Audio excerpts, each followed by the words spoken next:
ఆదిలాబాద్ జిల్లాలో రోడ్డు ప్రమాదం జరిగింది. ఉట్నూరు మండలం షాంపూర్ దగ్గర వాగులో బస్సు పడింది. ఈ ప్రమాదంలో పలువురికి గాయాలు కాగా ఉట్నూరు ఆసుపత్రికి తరలించారు. సమాచారం తెలుసుకున్న పోలీసులు కేసు నమోదు చేసుకుని దర్యాప్తు చేపట్టారు. ఇక ఈ బస్సు ప్రమాదానికి సంబంధించి మరింత సమాచారాన్ని మా ప్రతినిధి శ్రీనివాస్ ఫోన్లో అందిస్తారు. శ్రీనివాస్, ఆదిలాబాద్ జిల్లాలో రోడ్డు ప్రమాదం ఉట్నూరు మండలం షాంపూర్ దగ్గర వాగులో బస్సు పడినట్టుగా తెలుస్తుంది. ఈ బస్సు ప్రమాదానికి సంబంధించి మీ దగ్గర ఉన్న అప్డేట్స్ ఏంటి?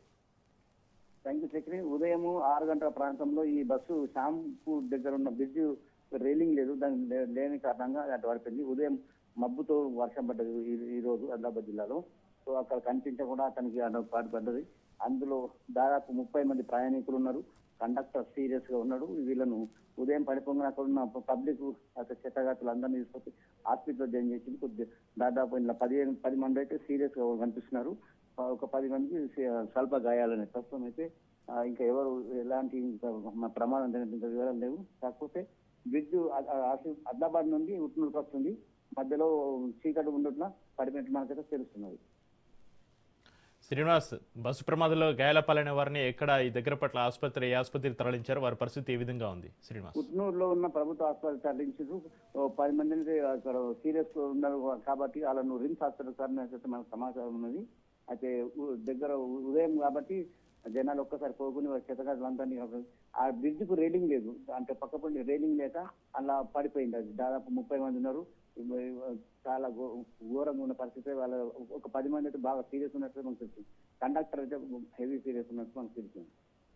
ఈ ప్రమాదానికి ప్రధాన కారణం ఏంటి? బస్సు డ్రైవర్ని పోలీసులు అదుపులోకి తీసుకున్నారా? బస్సు డ్రైవర్ చెప్తున్నటువంటి సమాచారం ఏంటి శ్రీనివాస్?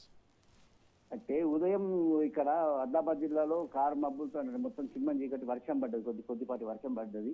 అక్కడికి ఉన్న ఉదయం కాబట్టి అది కనిపించకపోవడంతో అతను అక్కడ రైలింగ్ లేదు, దానికి రైలింగ్ లేని కారణంగా చిమ్మని చీకటి ఉండట్లా వాళ్ళు పడిపోయినట్లయితే మాకు సమాచారం తెలుస్తుంది.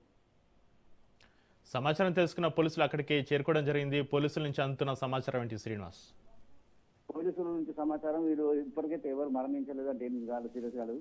కాకపోతే వాళ్ళందరినీ చెతగాతులు అక్కడ జనాలే ఫస్ట్ తరలించారు. తర్వాత పోలీసులు వచ్చి ఇప్పుడు కొందరు రిమ్స్ హాస్పిటల్ తరలించింది. శ్రీనివాస్, ఈ బస్సు ఎక్కడి నుంచి ఎక్కడికి వెళ్తున్న క్రమంలో ఈ ప్రమాదం చోటు చేసుకుంది శ్రీనివాస్? ఆసిఫాబాద్ బస్సు ఆదిలాబాద్ నుంచి ఉట్నూరుకు వస్తుంది. అంటే ఇంకొక 10 నిమిషాల కూడా ఉట్నూరు ప్రాంతానికి చేరుకునే పరిస్థితి ఉంది. కాకపోతే అక్కడ బ్రిడ్జ్ లో ఉన్న దానికి రైలింగ్ లేని కారణంగా అక్కడ కనిపించకపోవడంతో డ్రైవర్ కింద డ్రైవర్ కూడా సీరియస్